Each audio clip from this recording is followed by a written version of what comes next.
وَإِذَا قِيلَ لَهُمْ آمِنُوا كَمَا آمَنَ النَّاسُ قَالُوا أَنُؤْمِنُ كَمَا آمَنَ السُّفَهَاءُ। আমার ভাইয়েরা, আল্লাহ পাক রব্বুল আলামিন কোরআনের মধ্যে সূরাতুল বাকারার মধ্যে বলেন, 13 নম্বর আয়াতের মধ্যে বলেছেন, তোমরা ঈমান আনো ওদের মতো। আল্লাহ পাক রব্বুল আলামিন কাদের মতো ঈমান সাজাইতে বললেন? আমিনু কামা আমানান নাস, মানুষরা যেভাবে ঈমান এনেছে তোমরা ঈমানকে সাজাও তাদের মতো। আমার ভাইয়েরা, মানুষ তারা ব্যাখ্যা মানুষের মতো ঈমান আনতে আল্লাহ পাক রব্বুল আলামিন কেন বললেন? মানুষের ব্যাখ্যা কি? মানুষ দ্বারা কাদেরকে বোঝাইলেন? আমার ভাইয়েরা, 1 নম্বর ব্যাখ্যা হচ্ছে মানুষ দ্বারা, নাস দ্বারা উদ্দেশ্য হচ্ছে বিশ্ব নবীজি সাল্লাল্লাহু আলাইহি ওয়াসাল্লামের সংস্পর্শে থাকা জীবন উৎসর্গকারী সাহাবা আজমাইন। দেখেন, কয়েকটা দৃষ্টান্ত আমি দিতে চাই। নবীজির একজন সাহাবী, যুবক সাহাবীর নাম হচ্ছে হযরতে আম্মার রাদিয়াল্লাহু তাআলা আনহু। নাম কি? আওয়াজ দিয়ে বলেন। আম্মার রাদিয়াল্লাহু তাআলা আনহু। এই যে আম্মার, তার বয়স 18 অথবা 22-এর কম বেশি হবে না, ছোট্ট একজন যুবক সাহাবী। আম্মার রাদিয়াল্লাহু তাআলা আনহু ইসলাম ধর্ম গ্রহণ করেছিলেন। আর তার মায়ের নাম তো আমরা ইতিহাসের পাতায় আমরা উল্লেখ করতে হলে, তার নাম যদি আমরা উল্লেখ না করি তাহলে ইতিহাসটা খালি হয়ে যায়। তার আম্মার নাম হচ্ছে হযরতে সুমাইয়া রাদিয়াল্লাহু আনহা। ঠিক কিনা বলে? ইসলামের প্রথম শহীদ নারী ছিল, আর তার সন্তান ছিল আম্মার রাদিয়াল্লাহু তাআলা। এই দুইজন আল্লাহর নবীজির সাহাবী, ছেলে মা উভয়ে রাস্তা দিয়ে হেঁটে যায়। রাস্তা দিয়ে হেঁটে যাচ্ছে আম্মার রাদিয়াল্লাহু তাআলা আনহু, সুমাইয়া রাদিয়াল্লাহু আনহা। আবু জাহেল কুখ্যাত সন্ত্রাস ছিল সেই যুগের। আবু জাহেল সামনে পড়ে যায়। সামনে পড়ে যাওয়ার পরে সুমাইয়ারে কয়, সুমাইয়া, আমি শুনলাম তোরা নাকি ঈমান গ্রহণ করেছিস।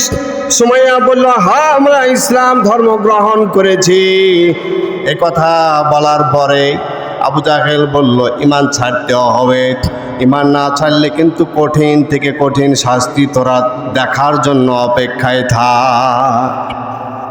সুমাইয়া রাদিয়াল্লাহু তাআলা আনহা বললেন, যেই জবান দিয়ে, যেই অন্তর দিয়ে ওই আল্লাহ পাক রব্বুল আলামিনকে স্বীকারোক্তি দিয়েছি, ওই আল্লাহ তাআলাকে বিশ্বাস করেছি, সেই জবান দিয়ে ওই আল্লাহ তাআলাকে অস্বীকার করতে পারবো না। এই জবান দিয়ে, এই অন্তর দিয়ে ওই আল্লাহ তাআলার নামকে সরাইতে পারবো না। কাজে যতই হুমকি আর ধমকি দেখাও, কোনো কাজ হবে না। জীবনে এক বিন্দু রক্ত থাকা পরিমাণ আমার জীবন যাবে যাক, তারপর ঈমানটাকে ছাড়তে পারবো না। আল্লাহু আকবার। ঈমান দেখেন আমার ভাইয়েরা। আবু জাহেল বলল, 2টি খুঁটি নিয়ে আয়। এই যে খুঁটি দেখা যাচ্ছে, 2টি খুঁটি নিয়ে আয় বলল। 2টি খুঁটি নিয়ে আসার পরে একটা খুঁটির মধ্যে সুমাইয়াকে বেঁধে রাখা হয়, আর এক খুঁটির মধ্যে তার সন্তান আম্মার রাদিয়াল্লাহু তাআলা আনহুকে বেঁধে রাখা হয়। আম্মার রে বলে, আম্মার, ঈমান ছাড়বি কিনা বল, না হলে কঠিন থেকে কঠিন শাস্তি কিন্তু তোদের মা বেটাকে দেওয়া হবে। আম্মার রাদিয়াল্লাহু তাআলা আনহু বললেন, না না না, কোনোভাবে ঈমান ছাড়া যাবে না। মহান রব্বুল আলামিন এদের ব্যাপারে ঘোষণা দেন। আমার ভাইয়েরা, আবু জাহেল বলল, না, এভাবে হবে না। আম্মার রাদিয়াল্লাহু তাআলা আনহুকে বললেন, ওরে আম্মার, ইমান আতাতরুকুল ইমান আম নাখলাউ সাওবা উম্মিক, ইমান ছাড়বি কিনা বল, নইলে তোর সামনে তোর মায়ের কাপড়গুলো খুলে উলঙ্গ করে দেখানো হবে। নাউজুবিল্লাহ। আমার ভাইরা কত বড় পরীক্ষার মধ্যে পড়েছিল। ওইদিকে সুমাইয়া রাদিয়াল্লাহু তাআলা আনহা বললেন, ওরে আম্মার, আমার যা হবার হোক কখনো ঈমান ছাড়া যাবে না, যতই ক্ষতি হোক, যতই আযাব আসুক না কেন, ঈমান ছাড়া যাবে না।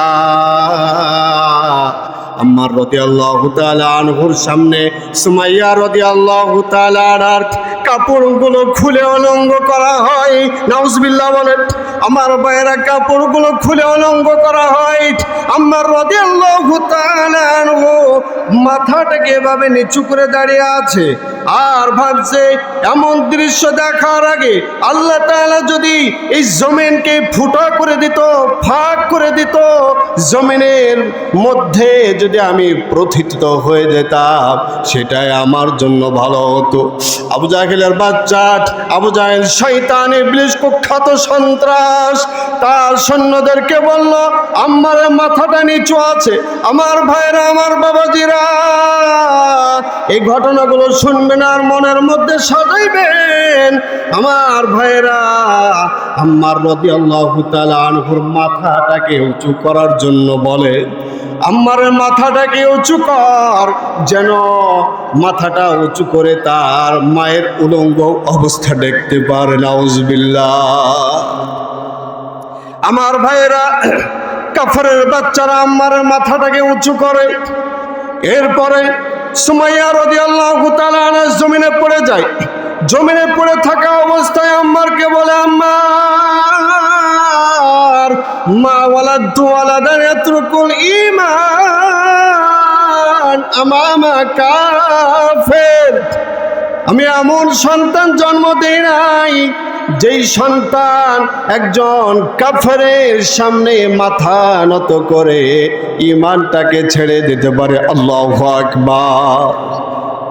আমার ভাইরা, আমার যা হবার হোক, কখনো ঈমান ছাড়া যাবে না। এরপর সুমাইয়া রাদিয়াল্লাহু তাআলা আনহাকে আবু জাহেল বলল, যখন কোনোভাবে কাজ হচ্ছে না তো বর্ষা নিয়ে আয়। বর্ষা নিয়ে আসার পরে সুমাইয়া রাদিয়াল্লাহু তাআলা আনহা জমিনের মধ্যে পড়া আছে, জমিনের মধ্যে পড়া অবস্থায় আছে। আবু জাহেল শয়তান ইবলিস কুখ্যাত সন্ত্রাস, ইসলামের শত্রু, বর্ষাটা নিয়ে গিয়ে সুমাইয়া রাদিয়াল্লাহু তাআলা আনহার ঠিক লজ্জা স্থানে আঘাত করতে শুরু করে দেয়।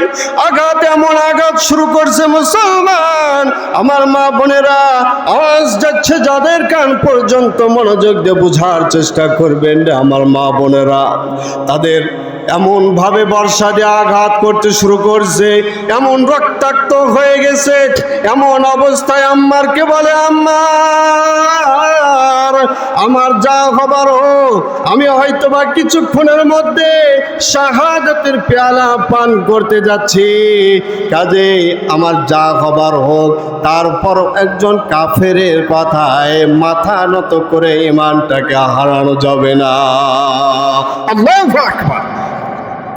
মুমিন তো কখনো মাথা নত করে না।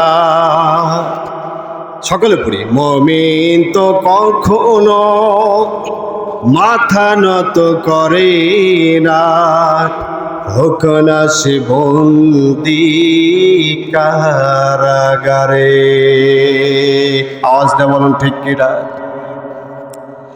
আল্লাহর ভালোবাসা যে পেয়েছে, রুখবে বলো তারে কেমন করে?